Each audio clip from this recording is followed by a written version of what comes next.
our gardens. Mine is in full bloom. Are we going to continue this trend though? Yes, this is just going to be that first day of a couple of days that we have for that rain, but don't worry, the second half of the week looking much better. That's when we'll start to dry on out. But let's go ahead and take a look across the entire southeast because we're starting to see just these spotty rain showers. You can look closer towards Louisiana and Texas and just start to see what's coming our way heading further on into tomorrow and also for the rest of the week. We're just going to continue to keep an eye on a lot of these showers moving on through. But here locally, we're already starting to see some of that drying out. Again, a lot of those rain showers and thunderstorms moving just further off towards the southeast away from us. And this is going to be our break in activity heading on into tonight. It's still going to be feeling wet out there. We're going to be seeing some of that lingering moisture just on the ground. Not going to be seeing any of that sunshine to help dry us out. But then tomorrow we do have another shot at some of that rain showers. Now we're going to be staying cloudy heading on into tonight. So we're going to be staying more on the mild side. We're going to be dropping down into the mid to upper 60s for overnight lows. Not very cool. And then by tomorrow afternoon, we're going to be seeing those 80s once again because most of those rain showers coming later on in the evening. So we're still going to be seeing some of that daytime heating in full effect. For your headlines though, for tonight, we're going to be seeing that short break in the rain showers. But then for tomorrow, more of those thunderstorms are returning. And as we're looking ahead further on into your week, we're dry by the end of the week. But all of those details and the timing coming up soon. Shelby. Closer towards downtown, that's where we're starting to see some of that congestion. It's both going to be on I-10 eastbound. That first one, though, going to be near Rangeline Road. There is an accident right near exit 17, so we're starting to see some of that heavy congestion, that red on the map. But then once you move past that, traffic moving smoothly, all until you get closer towards downtown. Congestion building heading through Wallace Tunnel for I-10 eastbound, and then continuing on into the middle of the bay. There was an accident as you get approach closer towards the eastern shore that has since cleared on out. But those drive times, in case you are heading eastbound, Causeway going to be the best bet at this hour, but I'll keep you updated through the 4 o'clock hour. Lenise. Yeah, it is not that far away. We've got that to keep in mind, and also the rain that's still in the forecast. Yeah, exactly. I mean, you can see it behind me. Luckily, we're starting to see a lot of that move on out. Not having to talk about anything in the tropics just quite yet. But again, we are approaching much closer towards June 1st. So it's best to go ahead, have that plan in place. But right now, radar, we're starting to see that quiet activity. Still cloudy out there, but a lot of that activity moving just off the coast. So it's looking calm and quiet, and luckily it's going to stay that way heading further on into this evening. But daytime highs today, not getting too impressive, well below average too. Mobile 76, almost 10 degrees below average. As you can see, Brooklyn Field also 77, 76 in Pensacola, and then 79 up in Evergreen. So this was keeping us cool for today, and it's going to be staying that way for the next couple of days too. For your full 24-hour plan though, we're going to be staying cool heading on into tonight, or on the mild side I should say, because we're going to be seeing some of that cloud cover move on in, not going to be dropping down as much. So starting off for tomorrow morning, mainly going to be seeing those lower 60s for the inland spots, mid 60s as you approach closer towards I-10, and the coastal spots seeing those upper 60s. Also want to point out sunrise 6 a.m. tomorrow morning. We are getting earlier as we approach later on into the year. Well, let's go ahead and time out our rain chances. We're going to start off for this afternoon, as you can see, by 4 p.m. and then we're just starting to see some of those isolated showers still possible, but not likely heading further on into tonight. Mainly just looking at some of that cloud cover possible. And then we make into the overnight hours. We start to calm down, just seeing some of those clouds, and it's going to stay that way starting off for your Tuesday morning by 8 a.m. We're looking good heading out the door. You should have a calm commute. Probably won't even need those wipers either, but then it's going to change heading on into the afternoon. Your lunch hour is looking good all until we start to get closer towards rush hour, picking up the kids from school. Going to be needing that umbrella by that point, especially for our inland spots.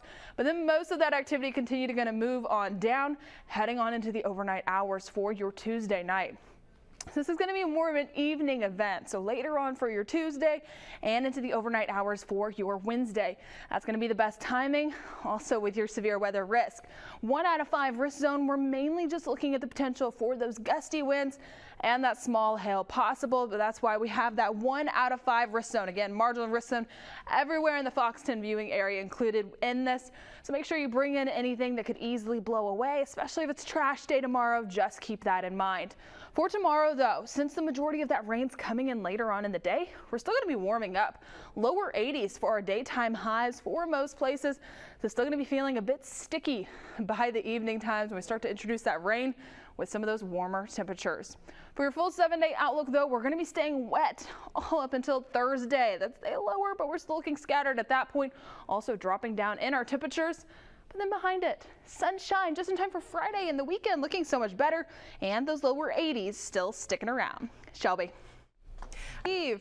That it was just raining and storming earlier today, especially Mobile, Pensacola, both seeing some of that sun. Temperatures in the mid 70s right now. Also, we're starting to see some of those southerly winds, so that's going to be contributing to that dew point too. We've seen the showers, and they're coming back, heading further on into tomorrow. But in case you have any evening plans, again, it's going to be drying up out there, and we're going to be seeing cooler temperatures behind it.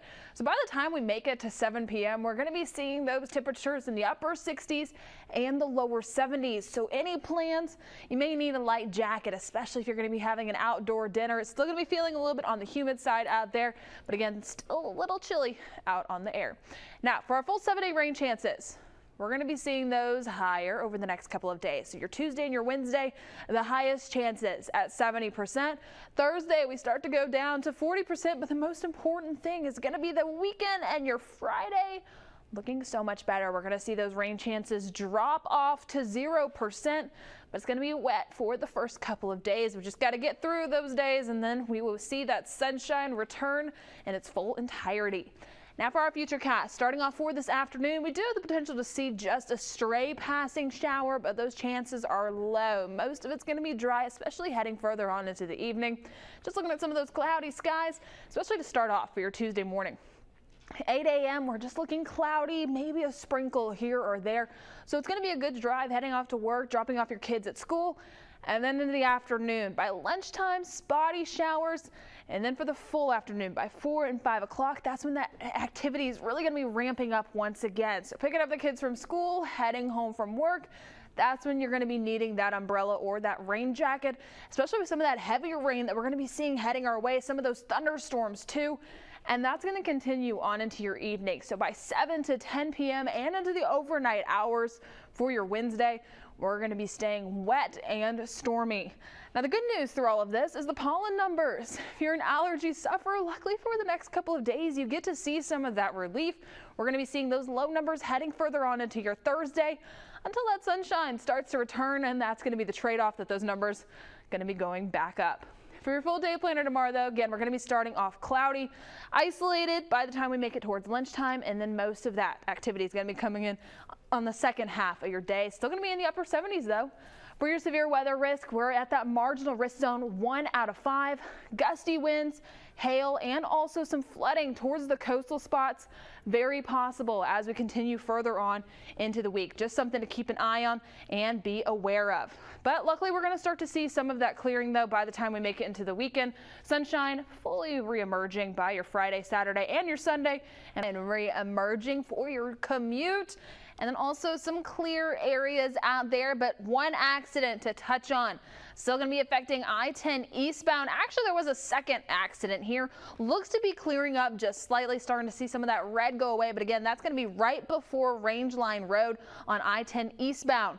Wallace Tunnel, though, looking much better, especially for I-10 westbound, eastbound. Still seeing some slight congestion, but in case you're heading out across the Bayway, also starting to see improvements there. So those drive times, in case you are heading eastbound, Bayway and the Causeway looking great at this time. But Jason will keep you updated through the 5 o'clock hour. Saluting our seniors. Well, it was a soggy start to your Monday. We saw some of those rain and thunderstorms with Jason. We're starting to see some blue out there right now. Blue skies and a break in the rain, thankfully, after what's pretty much been at least 2/3, 3/4 of the day of a rain event. Exactly, but it's not going to stay this way for very long. Nope, we've seen a stalled front in place, and so that means more rain showers are possible, as Jennifer's been tracking, and I'll be tracking that forecast for you too, coming up on Fox 10 News at 5 p.m. Stay tuned.